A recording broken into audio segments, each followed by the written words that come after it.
You're listening to Alternative Future Radio, home of the weird, resting place of the paranormal. Will take you to the furthest reaches of the galaxy and beyond. Strange phenomena, aliens, psychics, cryptozoology, conspiracy, holistic health, and UFOs. Alternative Future Radio, where spooky just got weird. Good morning, everyone, and welcome again once more to the Out There Hour. Today we're going to be investigating something very much out there. The Out There Hour on Alternative Future Radio. The Out There Hour with Basil and Mark. www.alternativefutureradio.com. Yay! Good morning. Good evening. And good afternoon. Europe, Africa, the Middle East, the world, and anybody in between. The Out There Hour.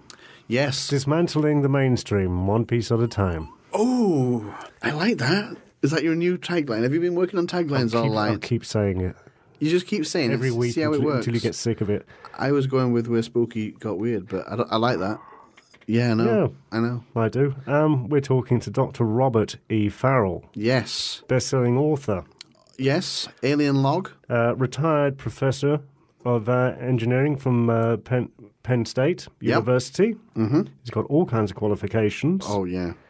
He's written. He's a best-selling author. He's written 2 books: Alien Log 2, and a factual book, The Science Behind Alien Encounters. Yep. So he's a professional engineer by trade, and he does feature heavily on the engineering side of the UFOs, the factual things. He has an interest about UFOs and how do they actually fly. Yeah, yeah.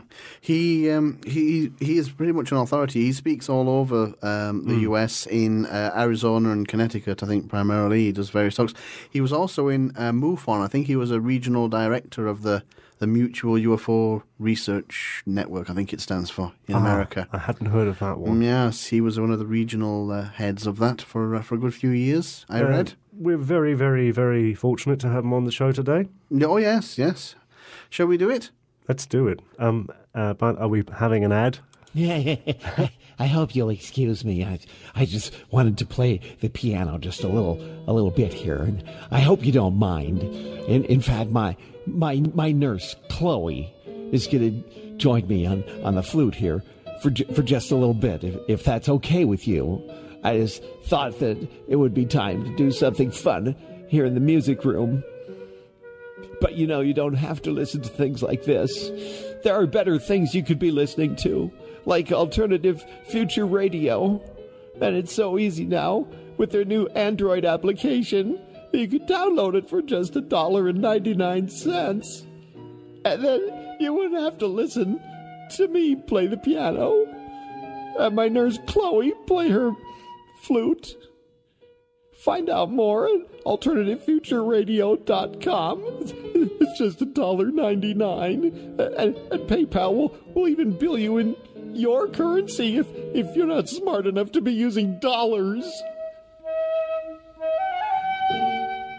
Okay, hopefully on the line we should have live from Phoenix, I believe. Robert Farrell, do we have you there, Robert? Am I right in Phoenix? Yes, you do. Is it Phoenix or just in Arizona? I think I got Phoenix from somewhere.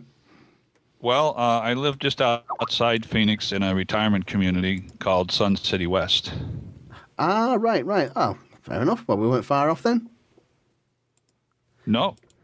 And you were saying before we went on air that you're a snowbird. You move around the country, so you're sometimes in Phoenix and sometimes in Connecticut, following the sun, I assume. Well, trying to avoid the sun in the summertime. It gets hot out here. It's it may go to 120 degrees Fahrenheit. Oh wow! Good grief. Yeah. Well, we get used to it. They say it's a dry heat. Yeah, I've got a friend in Phoenix, and he says exactly the same thing. Yeah, it's 100 and something degrees, but it's a dry heat, so it's okay. Yeah. Well, actually, it's true. It's true. You can subtract about 15 degrees from whatever you see on the news, and if you're trying to compare it to your temperature, because you have much higher humidity, and that does make the comfort level. I mean, you could not stand 120 degrees in your country. You would die, I'm sure. I don't think we will ever see that here. There's probably no danger of that at all. So we've established the weather situation in both countries, but what about UFOs? That's where we want to start. Basil, you've got a question on your lips. But it's not so much a question. I just want to point out Robert is a very academic gentleman. Oh, yes. He's a retired associate professor of engineering from Penn State University. Mm-hmm. He's had an MBA, a Doctor of Engineering. He spent 20 years in the plastics industry prior to entering academia. Yeah. And not only that, he's also a best-selling author. Blimey. What do you think to that, Robert? You're not doing too bad there, actually.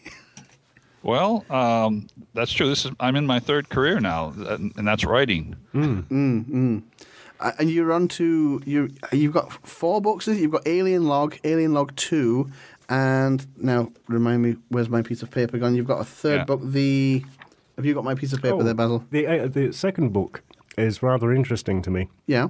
It's Alien Log 2, The New World Order. And I just wonder, what do you mean by the term New World Order, Robert? Yeah, well, I almost regret using that as a subtitle because people automatically assume that that's the Illuminati's version of the New World Order. Yeah. And it really isn't, to the extent that, although it is the New World Order is a one-world government, is the way it's presented in my book. What happened, by the way, this is a science fiction book we're talking about. Yeah. But one of my characters, who's a astrophysicist, accidentally gets abducted, and his captor, Quellen, will answer any questions that Corey, the astrophysicist, has. And one of the questions Corey has is... well, why are you creating hybrids? For what purpose? And Quellen says, well, they're going to be used to usher in the New World Order. And, of course, the next question is, well, what is that?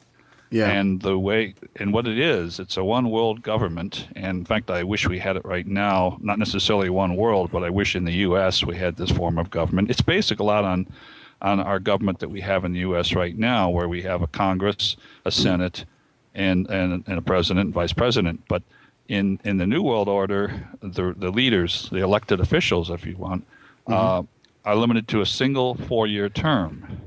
And so you have the world divided into districts, just like in the U.S. we have districts where we have representatives that go to Congress, and then we have states, and then there's people who go to as senators represent the state, and then of course we have the president who represents the country. Well, it starts off with everyone in a district is in a pool. It's kind of like when we used to have the draft. From a certain age, like 18 to 90 or whatever, your name is in the draft pool. Well, in this case, from the age of 25 till 90 or whatever, your name is in a draft pool for your district. So when it comes time for re-election, about 2 months before the election, randomly a number of people are contacted by mail or email probably, that congratulations, you've been selected to run for Congress. So it's strictly random. Okay, so you have a random selection of people that represent the cross section of that district. And the letter goes on to say, by the way, you have 30 days to appeal, because some people may not want to go and represent people in Congress because they have a good business and business would suffer. But anyway, after the appeal process, those that survive and are going to run for election, they have 1 month to actually campaign, and it's publicly financed. So we don't have this problem of all this money being spent. You probably are aware how much money is being spent in this year on campaigning. It's just outrageous. But anyway, it's very well controlled. You have a certain number of newspaper articles and TV appearances and things like that occur during that 1 month. And then finally someone's elected. And after the election, they're sent to Washington in our case for 2 weeks for orientation. And then they go back to their district and they stay in their district. There's no reason to have them in Washington or wherever the seat of the government is. With today's technology, I wonder why we do it today, as a matter of fact. It's like putting all your eggs in one basket. It's a perfect target. It is strange, isn't it, that they would do that? It is. So okay, you serve for 4 years in Congress and you're done. Now, if you thought you liked serving in the government, you could throw your hat in the ring to run for senator. You have to have been a congressperson before you could run for Senate. Right. And so you throw your hat in, and at random, a certain number of names are picked out of that pile of hats and said, okay, you can run. And again, it's publicly financed. It's a very short campaign of a month.